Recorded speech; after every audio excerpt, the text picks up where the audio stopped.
Hey, Christy. Hey, Patrick.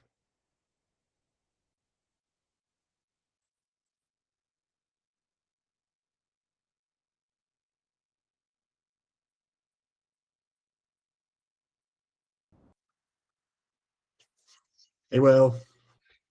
Hello. How you doing? Pretty good. How are you? Good, good. Excited for the conversation today. Yes, me too. Hey, Brett. Great to see you. Hi, how you doing? Good. How are you?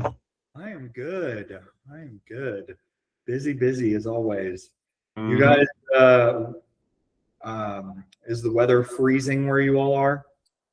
It's honestly not too crazy in Denver. Yeah, I think we missed most of the cold snap. That's Hey, good. Morgan. Hey, Amy. No, but it was cold here for a couple of days. And where are you at again, Brett? Nebraska. Okay. Yeah. Nothing to stop that that cold air moving. Knoxville's cold, Morgan. Yeah. It's so Is cold. it like iced over or just No. terribly cold? Yeah, it's not nearly as bad as it was. Like the little snow and ice we got is gone, but it's just cold, like just bitter and miserable. Hmm. I'm not a fan. Yeah, it's not great. This is like a sort of gross time of year in between the exciting things. Mhm. Yeah, this weather's the reason I'm like, wait, why did I leave Arizona? Yeah, the 100 degrees is not sounding so bad anymore, huh? Yeah, right? Hey, Josh. Hey, Hello. Tombre. Let me know how to pronounce your name. Camber. Amber, welcome. Thanks for being here. Hey, Chris. Hey, Sam. I'll give it another minute or so to let people roll in before we jump in, Will. That sounds good. You hear me all right? Yeah, you sound great. It's always tough. Magical office.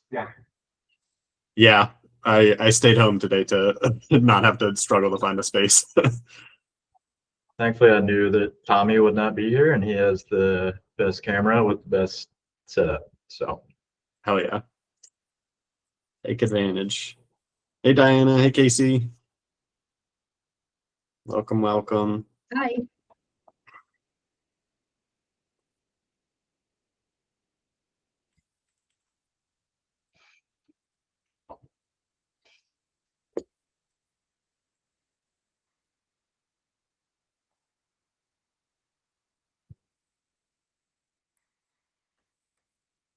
Hey, Sharnay. Hi there. All right. While some more folks are rolling in, I'll kick us off here. If this is your first time on a Cube call, welcome. Great to have you here. If you're a returning familiar face, great to see you again. Hey, Melissa, welcome. I just dropped a link in the chat that is the Ascend page we have for this Cube program. If you want to, check out some previous guests that we've had on, so just get a better sense of what this program is about. But really, I started this. When was it? Early 2024, maybe end of 2023, with the goal of just giving some more visibility into some of the roles at Cardinal, some of the teams at Cardinal, peel back the curtain a little bit for folks who maybe don't have visibility into how that team contributes to the overall organizational success, and really just give some food for thought for folks who were maybe earlier in their careers. They're looking for potential paths they could take, and just acknowledging there's a lot of opportunity, a lot of different types of work available here at Cardinal. So just shining a spotlight on the people who are really doing that work and helping support all of our teams.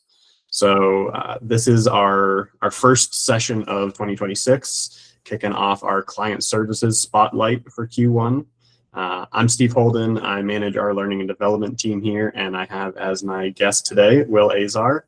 Will, if you want to introduce yourself, and then everybody else, if you want to just drop in the chat where you're calling from, and what you're hoping to hear today. Would love to tackle that as we continue the conversation.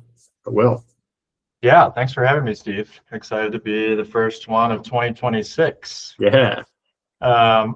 So my title is pre-development manager. I work on our client services team, which is essentially our business development department. I'm located in Denver, Colorado, coming up on 5 years with Cardinal. My title is pre-development manager, but I actually I lead our consulting team, which is myself and Addie Miller. Great. Yeah, thank you for that context, Will. And the big focus for this conversation today is really going to be how you took yourself from where you started in your career to where you are today, really, getting a peek behind your thought process, your decision making, really, especially the skills that you focused on developing in yourself throughout that time. So yeah, if you want to just sort of share your career journey to where you are today, that'd be great. Yeah, so I have had quite a winding career path. So got some Little fuzz. talk about the camera being the best one, and now I'm like out of focus. We'll just keep going. Hopefully it'll Yeah, we're good. come back in. So I have been all over the place. I'm born and raised in Montgomery, Alabama. I went to the University of Alabama for undergrad. I got a degree in civil engineering. When I graduated, the financial crisis of 2010 had just happened, and still feeling kind of the effects of that. Getting a job was really tough, especially in engineering, which doesn't seem like it would be the case. You get a specialized degree, I feel like those kind of career paths would still be open, but they were not. So I started in commercial construction. I started with a general contractor in Houston, Texas. I was doing project management work.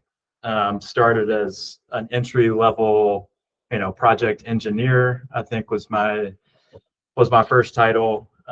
First real job that I ever had. So tons of learning and skill development through the 3 or 4 years that I was with that company. Received incredible training, not just in construction, but how to manage projects, how to manage relationships, how to build relationships with clients. And that's, something that still resonates with me today. I look back on that time and I'm so thankful that I got the kind of training that I did. I'm going to pause really quick because the camera is really bothering me. While Will is doing that, I want to just emphasize this is a very interactive conversation. We want to hear from everybody. We want to hear your questions. So feel free to just raise your hand, come off mute, drop them in chat. No bad time for questions, no bad questions. We really want to have this be a dialogue. So yeah, back to you. And I've got a winding path, so definitely just raise your hand. I will stop talking. But yeah, so I was in commercial construction for about 10 years with this company in Houston, and then I moved to Atlanta and worked with a smaller general contractor. We actually started doing, the work from home, remote work, before COVID made it cool. I worked remote for a general contractor for about 3 years, which is kind of crazy. Was crazy to think about at that time, but now it's more of the norm, obviously.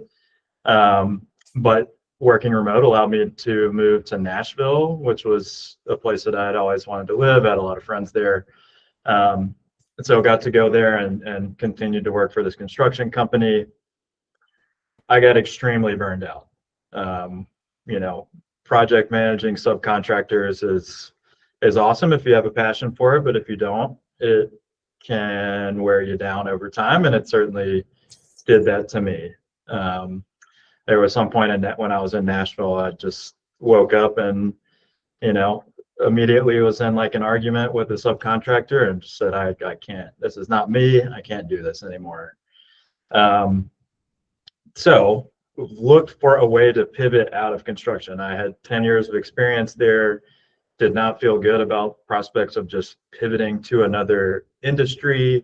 Mm-hmm. that felt incredibly daunting. And it was, that was a tough time, but that was really where, you know, a lot of self-reflection and kind of networking came in for me. I learned a ton through my construction jobs in terms of, you know, kind of what I mentioned earlier, project management, how to, you know, build a relationship, how to manage financial expectations over the course of a, you know, 12, 24-month construction project. And so when I was in Nashville, I really was looking at, you know, what did I enjoy about that? What did I not like about that? And what kind of boiled down to was I do not like working remotely. I need to be in, you know, in an office with people. I need, even if I'm not interacting with everyone constantly, like just being in an office really gives me life.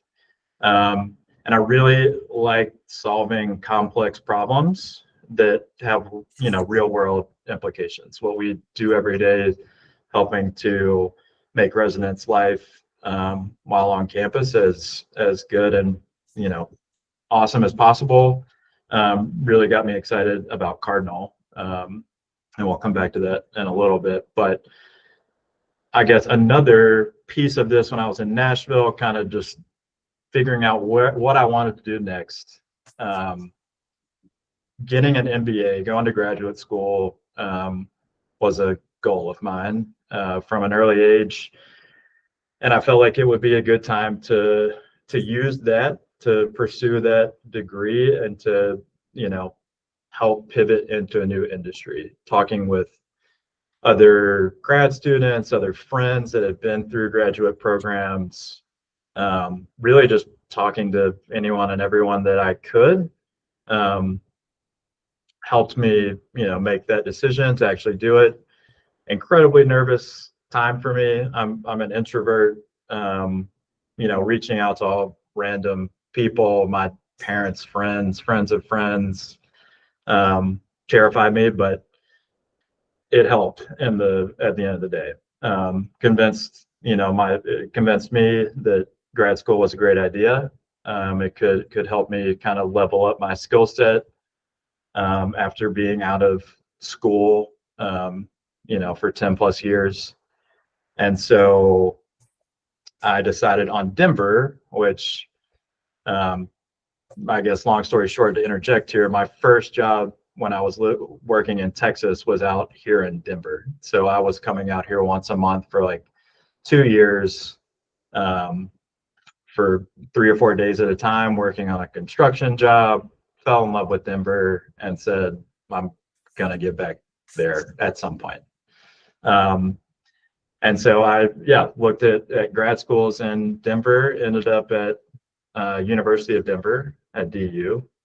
And despite my graduate degree happening during COVID, it was, you know, I still think it was obviously a valuable experience. Gained a ton of, you know, skill sets. I feel like I've kind of broke out of my introvert shell a little bit, just in terms of like, you know, the networking and I don't know. And you go back to school after so long and you're just like, this is like, I'm fine. I you know, like there's nothing to be nervous about here. Like these are all people just that are here to help me, to help my classmates get where you want to be. And, you know, yeah, like despite it being during COVID and I saw being online for the most part, you know, DU did a really good job of making the program as good as it could possibly be given the circumstances. And so, yeah, I think, you know, the specific skills that I really kind of, once I realized I wanted to get out of construction and pivot somewhere else, kind of breaking out of that introvert shell. Not that there's anything wrong with that, but, you know, to level up, you gotta take some risks and not be afraid to get up and speak and talk to people. And, you know, it's something I still have to like remind myself of today when we have leadership summit and stuff. It's like, just go talk to people, learn about people, you know, make some new connections. And I've come to really, really enjoy that. Cardinal is a place that lets you thrive no matter what you're into or what you like, and really gives you the opportunity to kind of develop that skill set. So many awesome people here to kind of push you out of your comfort zone. And to me, I just keep saying yes to those things, like this thing, like, alumni events for DU. I just say yes, go spend a couple hours with people and talk. So I think, the public speaking and just being comfortable being uncomfortable is, I think, the biggest like tangible things that I can like point to as skills that were developed that I certainly did not have when I was working in construction. But going back to school is obviously a benefit. Like I was able to learn a lot of things that weren't necessarily like in any kind of curriculum back when I was in undergrad, different programs and whatnot. So yeah, I guess I'll stop there. Yeah, a ton to unpack there. A lot of great stuff you really shared, Will. Something that stuck out to me was you identifying those transferable skills that you picked up early on in your career that weren't directly tied to the work you do now, but really that client-facing interaction. I think that's such a big part of the skill development journey that we often sort of neglect or don't give enough credit, is those transferable skills that we get early on in our career when we're doing a job that we know is probably not what our career is going to pan out to be, but there's still some really valuable pieces, some really great takeaways. Camera's playing with you again. But yeah, so I really appreciated that perspective, Will. And another piece that stuck out to me when you were mentioning about that period of self-reflection where you're really trying to identify what was important to you. You started out from a place of really just these sort of environmental dynamics of needing the office, needing to be solving these complex problems. Was there anything else that jumped out to you during that period that you reflected on that sort of resonated with that values piece for you? There's so many things I did in construction that I thought that I was leaving behind. They applied to construction. It's just what it took to manage a project in construction. But I guess I've come to realize that the project management piece is what I love. I just wasn't in the right industry to let that kind of flourish. Like consulting, what I do now is project management. I've got to know a lot or, a little bit about a lot of things and then be able to dive deep into, where it's necessary. And there are always multiple facets to every one project. So, and it's all cross-department collaboration. So, I just look back on that time in construction and I was like, so unhappy towards the end of it. Just, this is not what I want to be doing. I've been doing the exact same thing, project management, but every role has some facet of project management. And I really think it's been like joining the consulting team and really diving into everything that we do that has allowed me to come back to really appreciating that time in construction and those, the learnings from those experiences. Yeah. Just needed a different industry.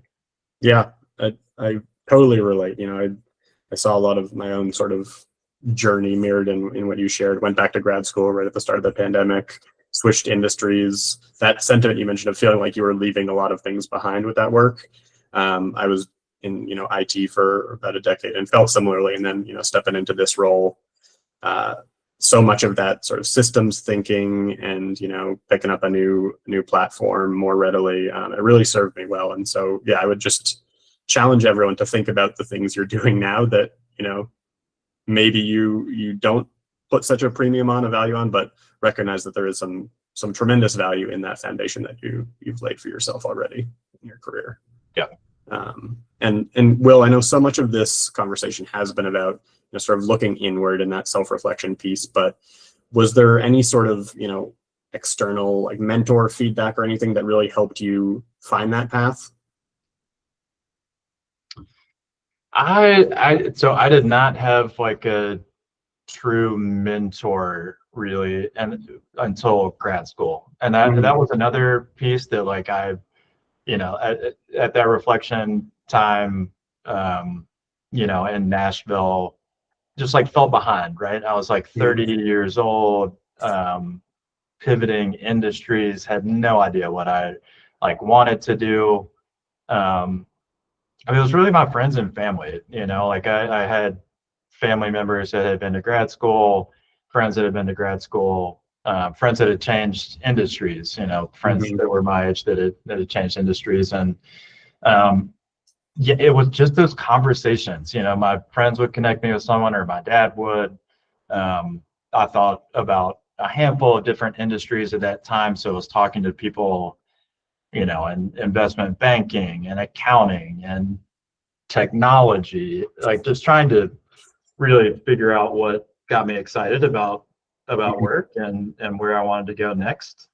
So I think it was really that, being kind of introverted, quiet, putting myself out there to have those conversations with people, it's just like kind of as simple as that, right? It's like just put yourself out there and then do some reflection after those conversations and just be confident in your next step, Yeah. And I questioned it quite a lot. I was like, what in the world am I doing? Moving to Denver, going to grad school, this is crazy.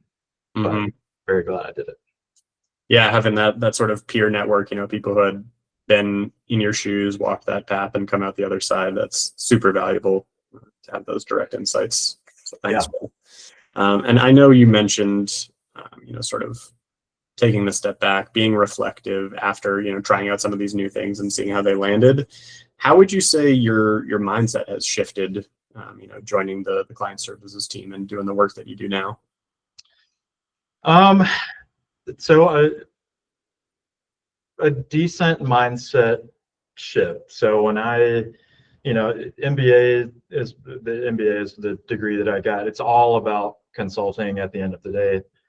I thought that I would be pretty good at that, but I did not necessarily want to go into that from the start. Those conversations that I had in Nashville really led me to want to get into real estate investments. So that's kind of what I concentrated on in grad school. My first role here at Cardinal was an intern with CGI, with our investments team. This opportunity just opened on the consulting team while I was in this internship. Despite wanting to stay on the investments team, like, COVID had just happened and the economic landscape was just not, we weren't doing deals, we weren't buying stuff, we were just kind of plodding along until the economy got going again. So, but I'd fallen in love with Cardinal. I fell in love with the people here. This place is awesome. So the mindset shift for me really occurred when I joined consulting. All the work on the investments team is very pointed, right? Like we are interested in this community in Austin, Texas. We're going to underwrite the deal. We're going to put in a bid for it. If we lose, then we're going to do the same thing for this deal in Knoxville, Tennessee, or wherever. Exact same thing over and over. Consulting, immediately took me back to grad school. I was like, okay, managing multiple projects, small, anything, small from like, can you give me a recommended 2-bedroom rate for this random market to I'm going to need an entire market study done for, feasibility for this development project. It was just so wide ranging that it like really, really got me excited once I got into it. Truly doing something different every single day. And I think that's what I liked the most about construction is it was just always something different. It was never the same thing every day, which was exciting and also challenging. Yeah, but it was really that shift from focusing on one thing for days or weeks at a time to literally planning out hour by hour which projects I'm going to be able to push forward. So yeah, I'd say that was the biggest change. Yeah. Yeah. The shift from, more sort of operational type of work to more project-based work. Again, I would echo that in my journey as well. I felt like that was something I was craving, was that variety. So I think stepping into this type of role has been really fulfilling for me. So yeah, thanks, Will. Appreciate that. Yeah. In terms of, if someone wanted to not replicate your journey, but if they wanted to find themselves in the consulting world, in the client services world, what would you emphasize for them to really focus on developing at this stage? I think it goes back to those project management skills, and not necessarily all, external project management, but the internal piece is equally, if not more critical. I think after starting with CGI, that was kind of the biggest surprise to me when I joined the consulting team is, we work with literally every department in this company, and, different services that we provide require us to collaborate with the new developments team, with CX3, with Agency 53, with the development team. Having to build those relationships to get the job done has been awesome. So I think for me, it was kind of goes all the way back, like being comfortable, being uncomfortable, reaching out to these people I do not know, to learn about what they do, to figure out how they can help support this project. I think it's just putting yourself out there. And I know that sounds so cliche, but it truly has been the difference for me and getting to where I am.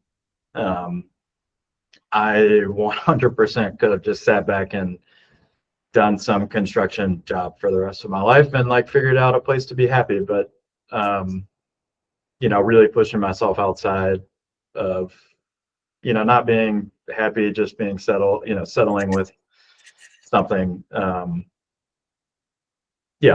just use your voice, get out there and meet people. I know that myself and so many people on my team are so happy to connect with anyone and everyone anytime you want to learn more about what we do, more about the company. I mean, I feel like I've been here long enough to be able to talk about Cardinal. I love working here, and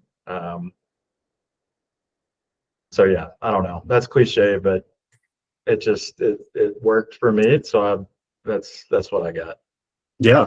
And it's difficult and scary to be honest with yourself about, am I content or am I fulfilled, and taking that leap from there. But yeah, I love hearing that perspective, Will. Anything from a technical skill standpoint that you would really emphasize? We've talked a lot about the sort of people skills and the self-awareness that you cultivated. I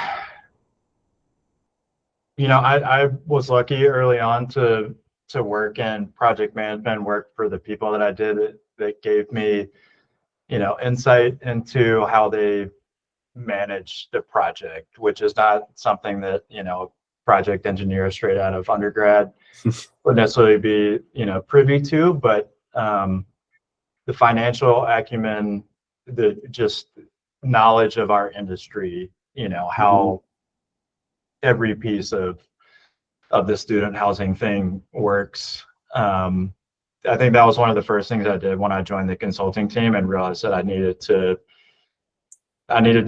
be able to speak to all parts of this company, because I speak to clients that, very first introduction to Cardinal, and just need to know kind of what Cardinal is all about, and be able to relay that to clients in a 30-minute call. So Yeah. Excel and Word and being comfortable in all that stuff is certainly important. I mean, I'm in Excel all day, every day. I think public speaking and writing are incredibly important. Probably more important than I even thought coming into this role. And we obviously have some help of AI tools at this point to kind of hone some of those things that we write. But I think being able to tell a story through short narratives is incredibly powerful. And yeah, thanks. Yeah. No, that's great. Well, you really rounded out, the sort of skill set that you were intentional about cultivating in that time. So appreciate it.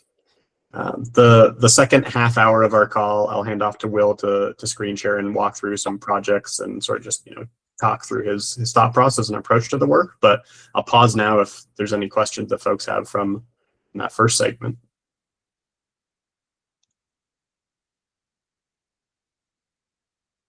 And if you'd rather just drop them in chat, you can put them there as well, and we will field those as we're moving through. Thanks, everybody. Will. All right. So I want to highlight our due diligence service. So this is definitely, oh, there we go. Okay. So due diligence made up about 60 to 70% of our revenue from last year. It'll be the same this year, no doubt. We perform due diligence for our investments team when they're buying a new community and when they're recapping communities. We perform this service for a handful of third parties as well. We've gotten some more additional kind of folks that are leaning into our DD service in recent years, which is really exciting. Subtext being one of them. I feel like we're one of their primary partners for due diligence these days, which is awesome. This is also my favorite thing that we do because it allows me to really use all of my skills. The whole point of due diligence is, at least from the consulting perspective, is to figure out everything there is to know about this community and then put it into a 20 to 50 page report to help the buyer feel good about the asset that they're buying and that it's going to perform the way that they have underwritten it. So everything from, so the different parts that make up our due diligence reports are, so we have a financial analysis. We review maintenance and work orders, service contracts, and then the all important lease audit.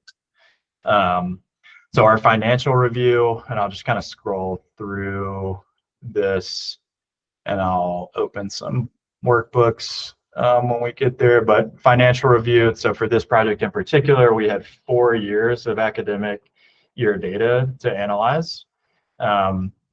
That's more than we typically give. Typically it's like 2.5 years before an asset is sold again. And then, kind of that clock on the financial history resets. But this one was awesome because we had 4 full years. So get a really good idea of how the community has performed, any opportunities for improvement or, financial improvement, operational improvement. So we go through this in, oh, I don't want to use that one. Okay, well, I'll come back here. We have a financial analysis workbook. It's a lot more detailed, but I don't know that we necessarily need to show that here. But we go through everything. So concessions, other income, focus on operating expenses, compare those operating expenses to, our Cardinal Group portfolio averages. We, benefit tremendously from Cardinal Group's reach, especially in the student housing world. We have incredible data. It's definitely why third parties, have come to us in recent years for us to perform some of these due diligence, market studies, et cetera. So we go through everything. I'm not going to go into necessarily too much detail here, but try to identify opportunities for improvement and efficiencies. Payroll, leasing, and marketing are obviously two big ones, given that we have CX3 and Agency 53. So those are two expense categories where we always spend a decent amount of time.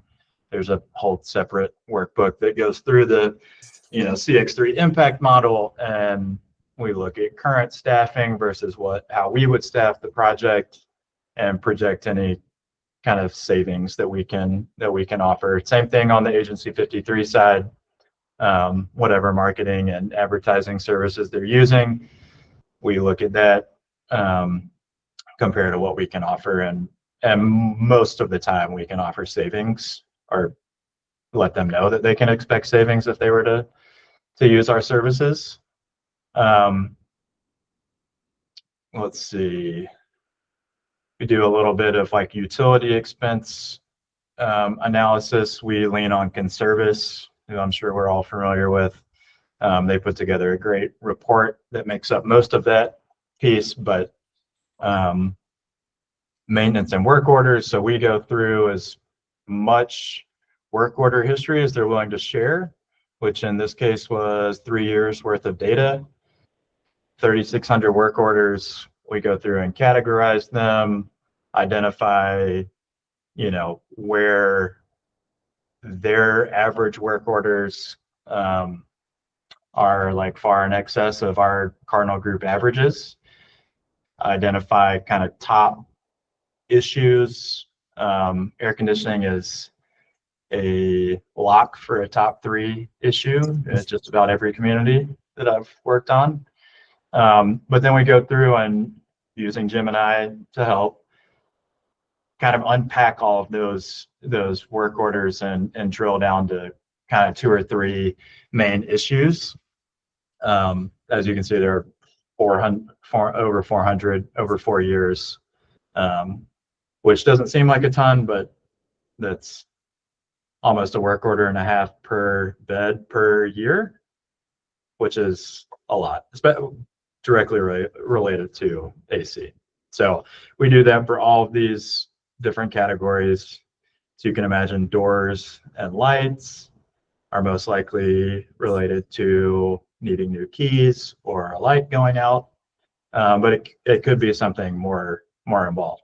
And I guess I'll stop here too, because this part, when we do due diligence for Cardinal Group acquisitions, we also work with the CG real estate services team. So they will go on site, they'll do an inspection, they'll work with another vendor, RD3, that does unit walks for us. They put together a whole separate report, the CG Res does, and then we collaborate to, anything that they find, we will make sure to mention in here so that we are showing the full, scale of Cardinal. Let's see. So after work orders, we look at service contracts. So this is fairly straightforward, but we look at contracts, how much they spent, how much the contract is for, annual cost, what they spent year before, and kind of do an analysis on where we can on opportunities to save money through rebidding scopes of work. We also identify like master service agreements, so stuff that can't be transferred once a community is acquired, to make sure that our operating team knows, we're going to have to go find a new vendor for those services. And then also look at, termination fees, termination clauses, notice dates. This can be a really big piece if you're not aware that it's coming up. Internet contracts, cable contracts, trash, waste management contracts typically have pretty crazy early termination fees, can involve liquidated damages.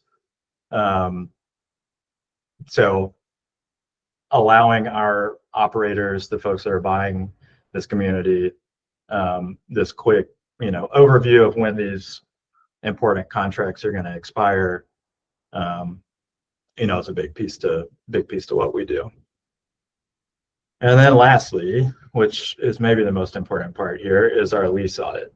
So we've come a long way with lease audits, from auditing literal physical copies of leases ourselves to working with our partner QX. They have a lease audit team that has supported us for the last couple of years, to now we have onboarded Rely, who is our AI lease auditing partner. And I'll give you a preview of that before we jump off of here. We've come a long way, which is awesome to see. Lease audits are, like I said, maybe the most important piece of what we do, but it is incredibly time consuming. Depending on whether we're auditing current leases or current and future leases, we could be auditing over 1,000 leases. And getting a handful of things wrong can be very detrimental. I mean, we could end up showing financial variances that are not necessarily the case.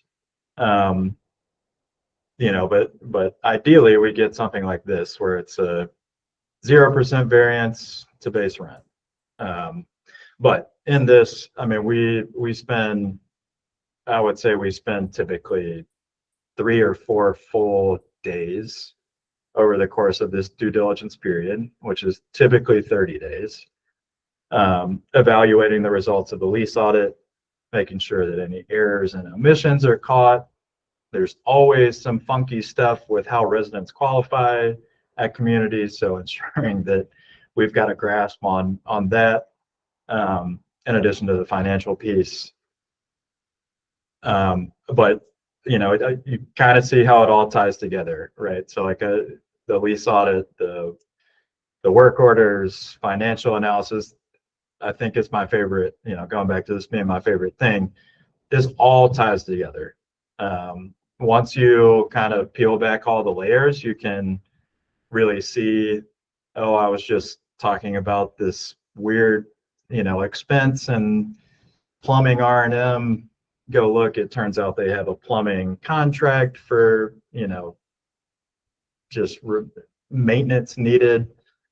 Dig into that, and they had a leak 2 years ago. And that's what all the, R&M expenses have been. That's why the work orders are high for plumbing category or toilets or whatever. So it's really, you kind of get that aha moment towards the end of these projects, where it just all feel like you just know everything about this community and can speak to it. And it's really fun. There's a lot of pressure because it's a 30-day window to put these reports together, make sure that the client is happy with the report, that it, includes everything that they want it to. And then hopefully it helps them be able to close on the acquisition. But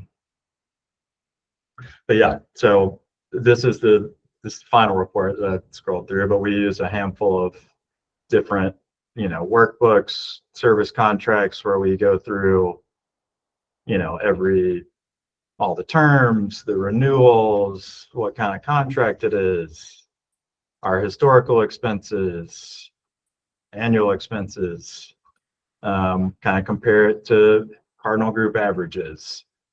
What else do we have in here? The lease audit. So this is a little bit, this is a little old. we don't even use this template anymore, which is kind of crazy to say, but you know, this is kind of what I'm going to zoom out just so we're not, this is kind of what a lease audit looks like for us. Yeah, anywhere like 100+ columns that we're going through, verifying, you know, if a furniture addendum is signed or not, and if it's not signed, we're not going to apply the fee because technically they don't have it. So those kind of little small things that, you know, you really just have to dig into this and spend a good amount of time understanding, you know, what the leases say, what the addendums say, and then applying it. So work orders, it's kind of summary page, but our, like one of the more time consuming pieces to this is applying a Cardinal work order category to all of these work orders. So to be able to compare it to our historical averages, Cardinal's averages, we have to apply the Cardinal category to this. Sometimes it's easy, you know, windows, blinds, our category is windows and blinds, but there are always hundreds of other or miscellaneous work orders that have to be, you know, have to be reviewed. Use Gemini, really any tool you can think of to help you identify what that is as quick as possible. And then that's the lease audit, but let me pull up this piece.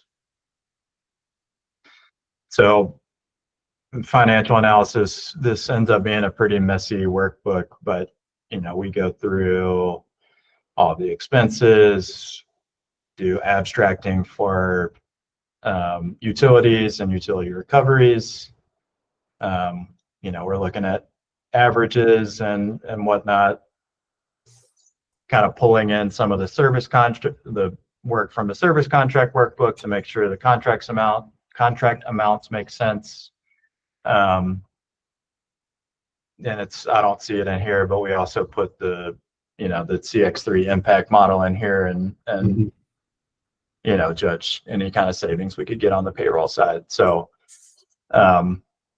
yeah, I kind of see how all of this kind of ties together. This workbook actually was a good example because we brought in some of the other stuff. But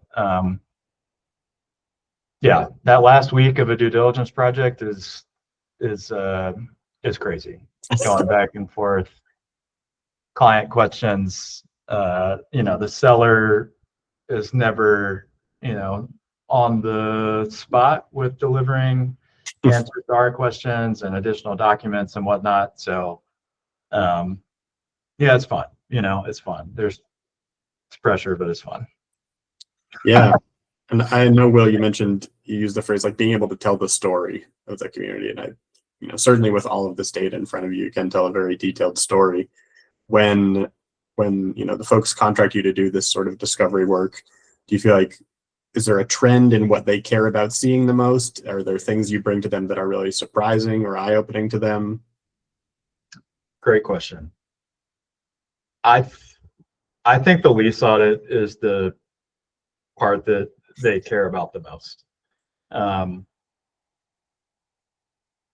Because if your leases aren't in order, you just kind of have to stop everything else and make sure those are right. If your rent roll is showing you should be getting, you know, $500,000 in monthly revenue, but we do a lease audit and it looks like according to the leases, you're only getting $350,000 a month.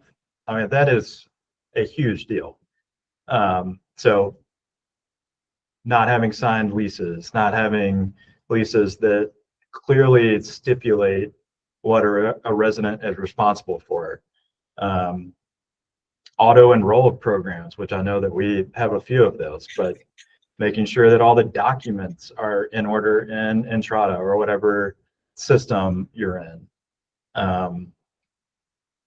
Screening rights and screening results. I can't tell you how many DDs we've done that are no one has signed screening rights, and it's like, how did this person qualify to live at the community?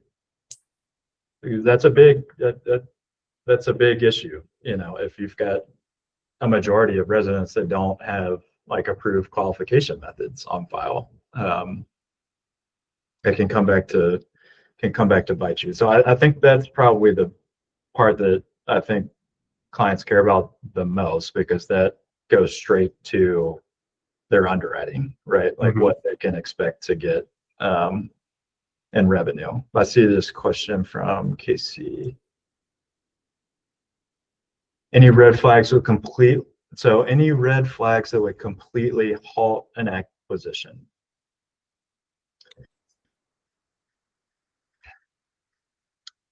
We have not had any that we have found. I think it would probably still go along like the lease audit portion if we discovered that, the rent roll was being artificially inflated somehow to show that, residents are all paying for a certain service, credit reporting and parking and valet trash, but then we get into the leases and actually none of the residents have signed anything saying that they will pay for those services. That can be a really, really big deal. And typically the client has some proof of, that it's actually an auto enroll program and residents have to opt out, but those are big red flags. The acquisitions that I've been a part of that have not gone through have been for more structural issues. So like building settlement has halted, I think, a couple of acquisitions on our investment team where we've run the full due diligence, but CG Res, their findings and their work has determined issues that just present too much risk for us to take on, despite how financially great operating this asset might be. If the building settles and we start having cracks and walls and floors, then you're just losing money on those units because you've got to get people out to fix them. So I think probably more so on the physical side, it would take a decent amount of just mismanagement from like a lease file perspective for anything there to really stop an acquisition, but it's certainly possible. I mean, there's been so much consolidation in our industry, but we still do from time to time have like mom and pop shops that clients are buying communities from, and the reporting there can be pretty dicey. Thankfully we have a pretty sophisticated team, not like consulting and our investments team, to really kind of get through some of that noise and make the reporting make sense. But yeah, I mean, some of the smaller shops, folks that have owned communities for decades and are looking to sell and retire, like it can be a little dicey. Yeah, thanks, Casey. Great question. Another one that sort of occurred to me, Will, you were talking about, you're looking through these documents, trying to find opportunities for Cardinal, right? Opportunities where we can differentiate ourselves in the way we would operate these communities. Do you feel like you've seen trends in recent years of things that have been really successful for us to position ourselves that way? I mean, CX3 has been incredible. That's where we typically find the most savings, just because a lot of operators are still, and maybe not even like today, but a couple of years ago, like before centralized leasing really took off, they were, I mean, I think we all know, they're manning, staffing communities pretty large. So that's been kind of the low-hanging fruit of like savings for Cardinal. But as our platform has like improved and enhanced through Conservice being able to like quickly identify what a typical contract for landscaping is in a specific market, or has allowed us to really kind of go to the next level of analysis. I think back to a couple of the first DD projects I did, it was really just stating facts, right? Stating what we found in these reports after doing our analysis. There was really no analysis. It was more just getting all the information together concisely. But now we're able to, really dig in deeper in different places, like the contracts, payroll. Agency 53 has been a big one too. We haven't really had the capacity to do that in years past. But some of the tools that have been created by different departments just make it easier to do that quick kind of side-by-side comparison. And then Rely. I think I'll give you just a quick preview of this. This is going to be the biggest game changer for us moving forward. If you haven't heard about Rely, it's an AI-powered lease auditing tool that will eventually become service contract abstracting, financial abstracting, and work order categorization, which is a huge one. Can't wait for that. But this is eventually going to take, that first week and a half of work in a DD period and reduce that to maybe 2 days, and really allow us to kind of, get to that next level of analysis, provide our clients, CGI and external, with more actionable items or more actionable, information. And I'm really excited about that, because as fun as these projects are, I think really being able to get to that next level and provide like real value for our clients is really exciting. So keep this under wraps for now, but this is a due diligence project we're doing for Subtext right now. And there were about over 1,000 leases in this audit. But what's cool about this is we load the rent roll and the leases directly in here, and then this does the audit for us. So I've already been through this a little bit. As you can see, like, these are discrepancies flagged for review. The rent roll found one value, or the rent roll says one value. They found another value in the lease, which is just a ping, to go and check that out. But then it comes over to this overview, which is really cool. So these are really good results. We are within less than $10,000 of the monthly rental revenue stated on the rent roll. That's incredible, especially for not having done much like extra digging here. But as you can see, like it's capturing rent, security deposits, massive variance there, trash, pets, model units, concessions, parking, pets. And then they also have kind of some just different widget kind of deals down here that, lease expiration range, or there's a boiler fee that it seems most residents are paying $11 for. And this will only continue to improve, but really, really cool tool that we're using now. Yeah, and that does such a nice job of illustrating, how with the tools evolving, with the way we organize our teams evolving, your work gets to shift from collecting data, like you were saying, to really doing this higher order analysis and providing proactive recommendations. So cool to see it illustrated like this. Yes. Got a question from Jen in the chat. Does it work for commercial leases too? I assume so. So the way it works is we load the leases in here. We, like in the settings, I think when you're setting up an audit, you can tell it specifically what you want to look for, and it will abstract it for you. So one cool thing about this using AI is I can come in here. I can come in here and say and edit the prompt for this. Oh, wow. So extract the rent value listed under recurring charges on page 1 of the lease document. And you can do that granularly on a column by column basis. Yep. Very cool. And it'll rerun it in real time, and then it will start populating over in that overview tab. I actually did this earlier today and let it run in the background. The variance here, the last time I checked, was 40,000 something. So it has been working in the background and cleaned up based on the prompts that I gave it. And now we're in a very acceptable range for a variance. Really powerful. That's great to see, Will.